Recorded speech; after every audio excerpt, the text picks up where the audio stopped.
Assalamualaikum warahmatullahi wabarakatuh.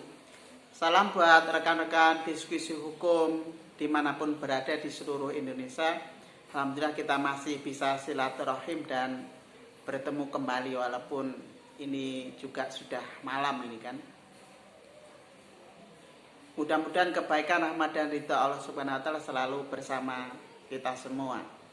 Kali ini saya coba ingin mengupas berita yang trending di Twitter gitu kan. Jadi dalam beberapa jam yang lalu itu ada berita beberapa yang trending itu kan. Cuma ada beberapa trending yang negatif pun juga ada provokasi, itu memang wajar. Cuma itu abaikan saja atau anggap aja sebagai spam gitu kan. Kali ini ada beberapa yang trending sih sebenarnya berkaitan dengan rekonstruksi KM50, kemudian berkaitan dengan pembubaran FPI, kemudian berkaitan dengan ormas dan beberapa hal lainnya. Yang paling trending dan tentunya bisa kita kumpas bersama, saya mencoba mengutip dari kompas.com, yaitu berkaitan dengan yang berjudul pemerintah bubarkan dan hentikan kegiatan FPI. Nah, ini kan tentunya berita yang bisa dikatakan terkejut bagi mereka yang ini adalah dadakan ataupun ya mungkin ini adalah sesuatu hal yang wajar karena kita juga sudah tahu pola pembubaran secara diam-diam seperti apa, dan bahkan kemarin terlepas benar atau tidak kan sempat beredar perpu pembubaran itu kan, walaupun sempat ditolak ataupun dikonfirmasi oleh pihak pemerintah itu, karena akhirnya tepatnya hari ini ternyata ada berita yang seperti ini nih kan. Pemerintah memutuskan untuk menghentikan kegiatan dan membubarkan organisasi massa Front Pembela Islam atau FPI. Keputusan ini disampaikan Menteri Koordinator Bidang Politik Hukum dan Keamanan Mahfud MD dalam konferensi pers di kantor Kemenko Polhukam pada Rabu. Berarti hari ini itu kan. Pemerintah melarang aktivitas FPI dan akan menghentikan setiap kegiatan yang dilakukan FPI, ujar Mahfud MD. Karena FPI tidak lagi memiliki legal standing baik sebagai ormas maupun organisasi biasa. Menurut Mahfud MD, keputusan pemerintah ini sudah sesuai aturan dan perundang-undangan yang berlaku. Salah satunya adalah putusan Mahkamah Konstitusi terkait Undang-Undang Ormas. Kalau saya mencermati, kalau berbicara tentang ormas itu kan sebenarnya kita juga harus objektif bahwa ormas, kebebasan bersuara itu di pasal 28 konstitusi juga kebebasan berserikat, berkumpul baik secara lisan ataupun secara kelembagaan itu kan juga dibolehkan. Itu syarat konstitusional yang pertama. Kemudian kalau kita merujuk turunannya, kalau berkaitan dengan ormas, ini adalah redaksional, pembelaan ataupun pembenaran pun juga sebagai legal reasoning dari pemerintah adalah tentang ormas. Undang-undang ormas memang dulu pertama kali sejak pada rezim Orde Baru, Undang-Undang 5 tahun 85, kemudian dirubah lagi Undang-Undang 17 tahun 2013, dan yang terakhir adalah melalui Perpu nomor 2 tahun 2017, yaitu pada waktu itu ada pembubaran HTI melalui Perpu. Nah, pada waktu itu kan ada transfer, yaitu pembubaran organisasi tidak melalui proses yudisial pengadilan, akan tetapi melalui proses yudikatif. Itu kemarin juga banyak pertentangan, dan saya termasuk orang yang menolak ataupun tidak sepakat dengan redaksional ataupun norma hukum Perpu nomor 2 tahun 2017 tersebut. Bukan berarti dalam tanda kutip ini persoalan membela HTI atau bukan.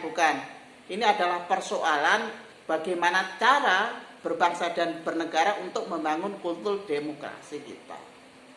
Kemudian kalau kita merunut sejarah bahwa tepatnya Juli 2017 melalui Kemenkumham, karena kan proses yudisial berubah menjadi transfer ke eksekutif ini kan pemerintah pada waktu itu melalui Kemenkumham mencabut resmi HTI itu sendiri. Nah, sekarang kalau saya cermati berita pembubaran FPI ini agak sedikit berbeda cara, berbeda sudut pandang, akan tetapi mengenai itu ingin membubarkan gitu kan.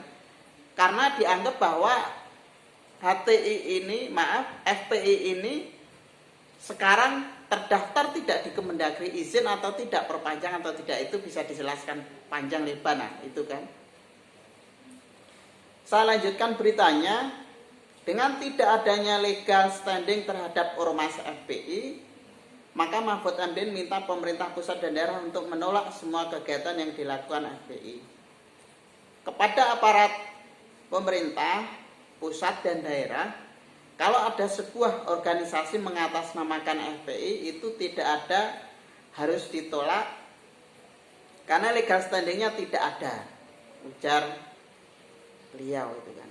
Ini di akhir berita yang trending di Twitter kali ini yang saya kutip dari kompas.com.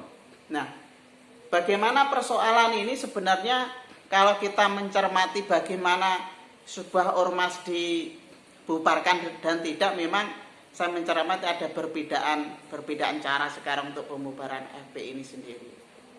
Ini adalah persoalan bagaimana mengatur kehidupan berbangsa dan bernegara, dan tentunya setiap kebijakan harus dilandasi atas proses demokrasi, bukan atas dasar like dan dislike ataupun yang dianggap kritik terhadap pemerintah di sana dianggap musuh ataupun dianggap yang berlawanan. Nah, ini cara-cara membangun demokrasi yang andai kata itu dugaan yang digunakan, maka itu tidak baik. Akan tetapi kalau pembenarannya adalah dianggap bahwa FPI ini bertentangan dengan Pancasila, Undang-Undang Dasar, ataupun terduga dan berpotensi mempunyai ideologi lain, nah, ini tentunya harus diselidiki bersama. Ini juga kalau kegiatan dan beberapa hal yang kita heboh dalam beberapa kesempatan ini, bahkan kemarin ada pembunuhan, rekonstruksi dan sebagainya, dan ujung-ujungnya memang ingin pembubaran FPI secara kelembagaan ini kan. Nah, itu yang titik poin dan benang merah yang saya ingin katakan, bahwa kalau kita mencermati breaking news ataupun dalam berita terupdate kali ini, jangan sampai dalam membangun demokrasi kita ingin membungkam kelembagaan ataupun yang berbeda pandangan di sana berlawanan dengan pemerintah. Itu saja yang ingin saya sampaikan, dan tentunya kita juga akan kita lanjutkan nanti proses ini seperti apa. Apakah nanti akan dicabut melalui Kemendagri karena sudah dianggap, ataukah lewat Kemenkumham karena di Kemenkumham sudah dianggap tidak terdaftar lagi kan, dan di Kemendagri juga sudah tidak diperpanjang. Nah, ini kita cermati bersama nanti dan kita ikuti perkembangannya, dan tentunya kritik dan proses demokrasi kita mudah-mudahan di akhir tahun ini tetap berjalan itu kan. Beda jangan ngambekan, beda jangan baperan. Berbeda karena kita saudara, berbeda karena kita Indonesia. Kita sama-sama belajar bareng, mudah-mudahan bermanfaat. Terima kasih dalam program PT kali ini. Assalamualaikum warahmatullahi wabarakatuh.